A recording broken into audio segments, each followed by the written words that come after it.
Ex-cult members of Reddit, how were you introduced to the cult and how did you manage to escape? Found them online when I was only 14. Wasn't introduced to it. I stumbled on it. They seemed normal at first. But then things started getting weird. If you didn't agree with everything they said, you were shunned as an outcast. Which I found strange considering so many of them had joined as outcast members of society. I wanted to leave. They said you could anytime. But it was an addiction. And they knew. You weren't going to leave. Finally I just gave in. And I've been on Reddit ever since. According to my dad, who joined a cult when he was 17 in Cali. And left about a year later. He joined because free drugs and free place to live. He left because the cult started to tell people not to contact their families and only the high level members got drugs anymore. He says after he left, the main leader went to jail for 6 crimes of some sort and the whole cult folded. I ran away from home at 16 and joined this weird spiritualistic cult. They didn't have any gods but they believed a lot in spirits and ancestors and stuff. We all lived in this big house owned by the leader guy whose name was Jonathan.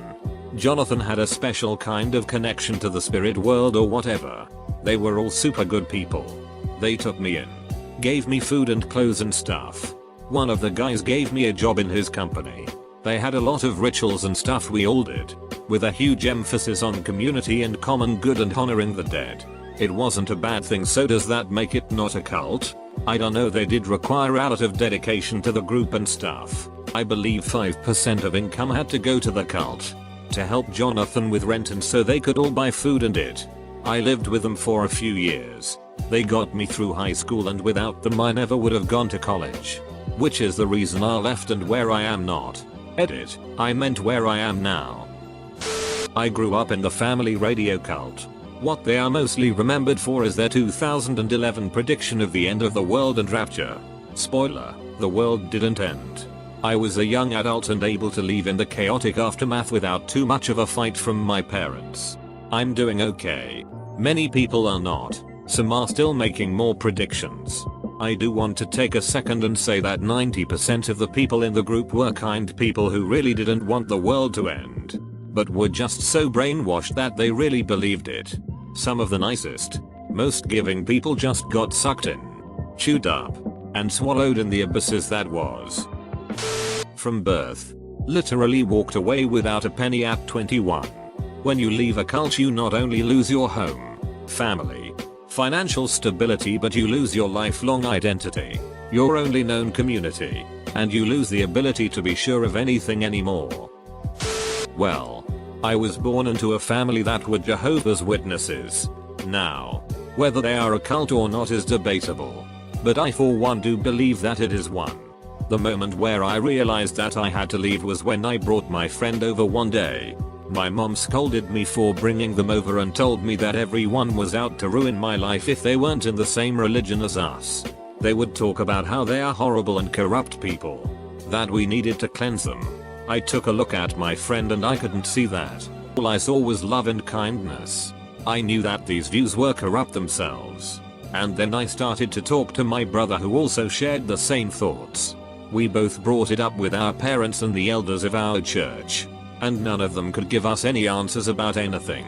This is when we both decided that we cannot follow the lead of people that cannot explain what they are leading us into. In the end, we just didn't really believe in the religion itself. My mother is a follower of Supreme Master Ching Hai. Since 2004.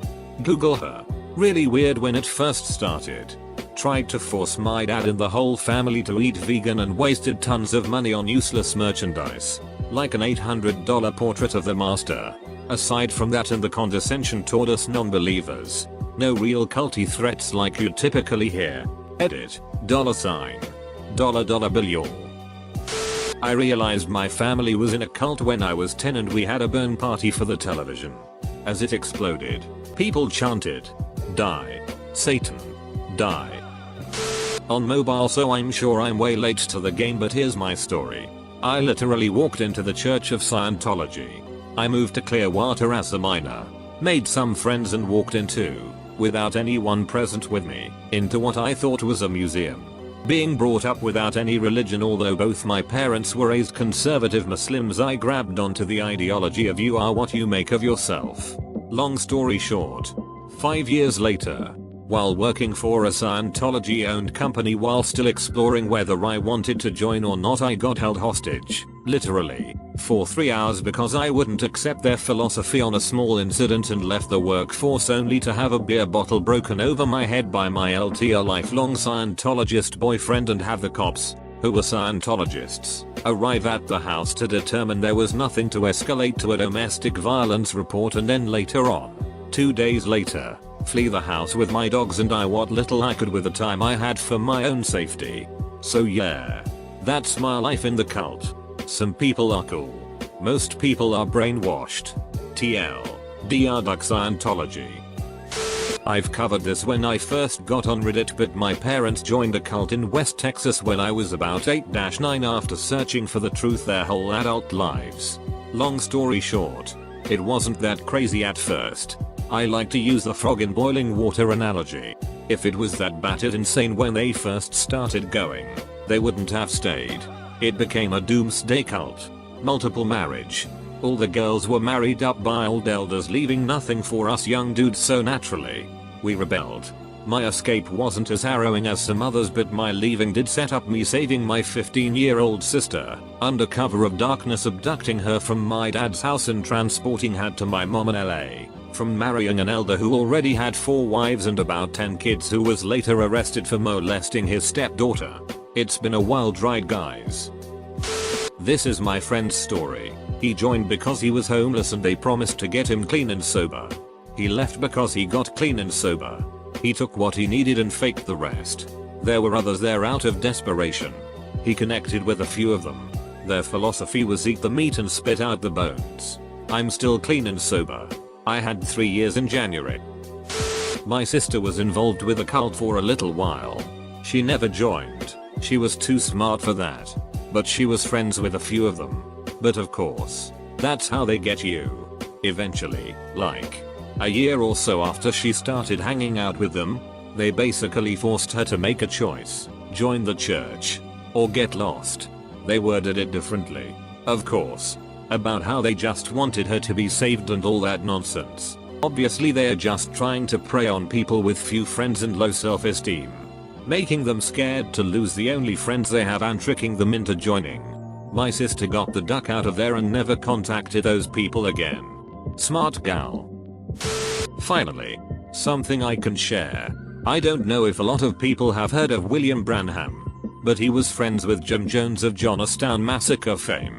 I was born into a church in an island in the Caribbean where the pastor had his fingers in everyone's lives, and they saw William Branham as a prophet sent in the end times to usher in the rapture. Think old school hardcore Pentecostal, but with access to people's finances as well. Well, my parents got tired of that and moved to a state, the Midwest United States, where they had a sister church that was a bit more liberal. The pastor didn't ask how much people made. All of these churches taught that holiness required that women not cut their hair or wear pants or makeup. Men couldn't wear shorts or have facial hair. Smoking and drinking were explicitly not allowed. I was raised in this and didn't know any better. At 16 years old, our pastor had a vision to move out west, so the entire Midwest church up and left for a state in the West United States. Growing up, my parents were more liberal than most, and I had a very happy childhood. When I reached 18, I was finally allowed to date. Dating is very strict and they split it into 3 phases, their term, because of the distance the church puts on you and the other person. Anyone dating is really making a beeline towards marriage, getting laid. Most kids are scared of the world ending and ending up in heaven a virgin, so as soon as someone is 18, most people in the church marry. Phase 1 is simply talking to a girl. For most youth, get to the sexes are split, and if a guy is seen talking to a girl for more than a few minutes at a time, he better be ready to explain himself to the church leaders. If he likes a girl, he can tell the leadership he wants to get to know a girl better, and they are officially in first phase. At first phase, you are allowed to talk to that specific girl and that is it. No touching or hand holding. Phase 2 is when you are officially dating someone. You are allowed to hold hands but nothing else. At this point, you need to talk to the girl's parents to make sure they are okay with you dating their daughter. Most parents require a chaperone at this point since they are allowed to go on dates at this point. Phase 3 is engagement. At this point you ask the woman's father for his permission to marry, and then you propose. Kissing is still not allowed at this point. On paper no one kisses before their wedding day. However, in practice most couples end up sneaking kisses and more, except penetrative sex, during this point. It also depends on the parents since some parents are super strict about chaperones and some aren't. I married at 20, which was pretty old, but my ex-wife had barely turned 18. We were both kids and had no clue what we were doing. I was required to marry someone in the church, so I had few options as to who I could marry. The local church only has around 100 people, so during church conventions where 1-2K people would gather, it was a veritable dating frenzy. I was very sincere in my belief of the church, and when I married it was to have kids and to keep the church going. My ex-wife however had only started going to the church since she was 13, so she wasn't as brainwashed as I was and eventually left me for another man. I agonized a lot over this, and eventually started seeing a therapist for couples counseling. Normally you see the pastor for counseling, but since she had left the church she refused to see the pastor, so I told her I was willing to go to a regular therapist. She ended up only attending one meeting and I kept going at first hoping to convince her to go, then eventually just using it as regular therapy.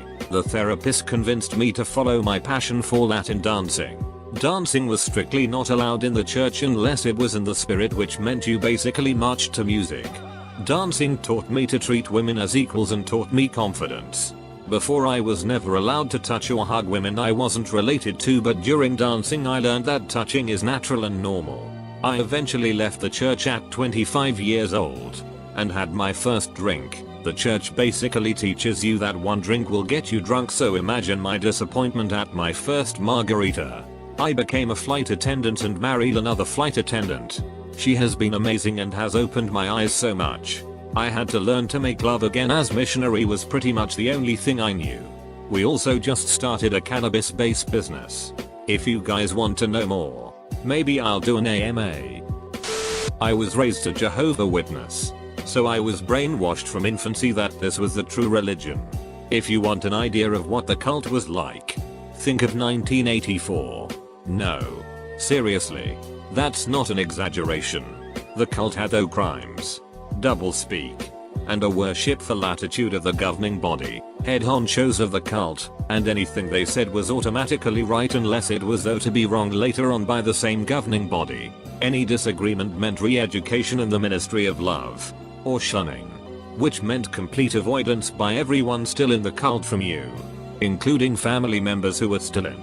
I got out when I said enough is enough. I still haven't talked to my mother in 10 years. I had a friend who was born a Moonie. His mother and sister were still Moonies, but his father wasn't much of a believer anymore. Both he and his father just pretend to be Moonies for the sake of their mother, wife and sibling daughter. Wished he was a Redditor so he could come in here and share his story. Well, it was more of a small group with cultist traits than an actual cult, but the same principles apply. I got in as it was just forming. Back then it was just a place for like-minded people to discuss world affairs. I was an arrogant teenager who was more smart than wise, so I liked that part. Then it started to get progressively more isolated. The idea started to grow that people who didn't think the same things were by definition wrong and we shouldn't talk to them. Initially, I protested, but that was quickly smothered. I won't pretend I'm only a victim here.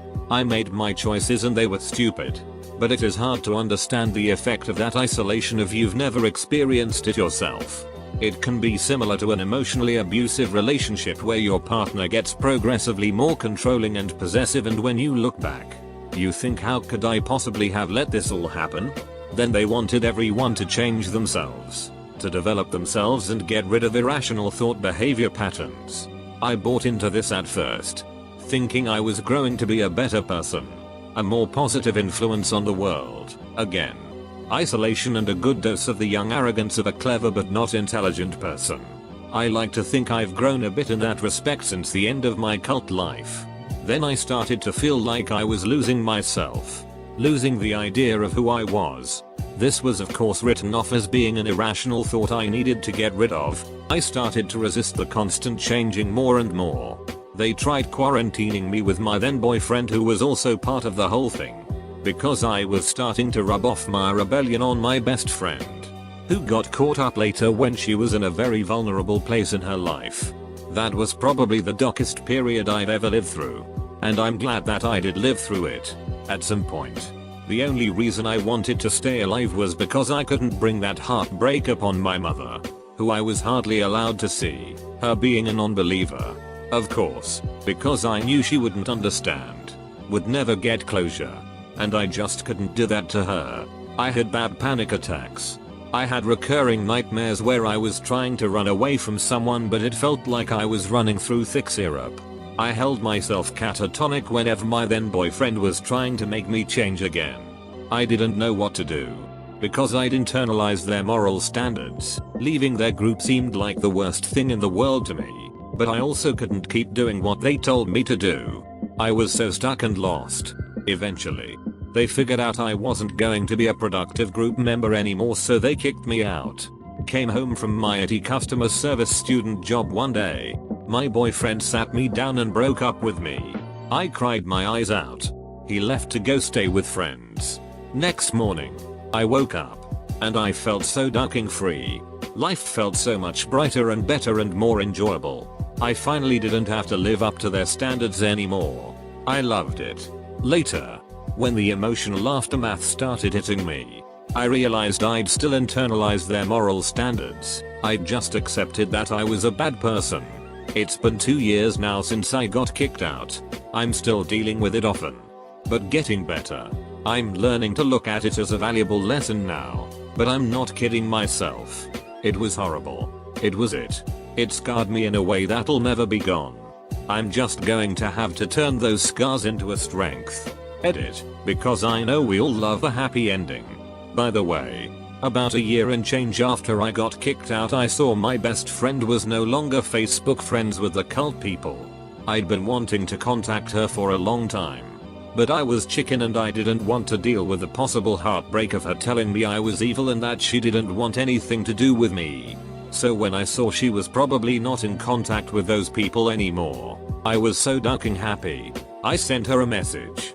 We met up, bonded over our experiences, and it was just like old times. Turns out she had been kicked out in a similar fashion as I had been just a few months after me, and was also kinda afraid to contact me.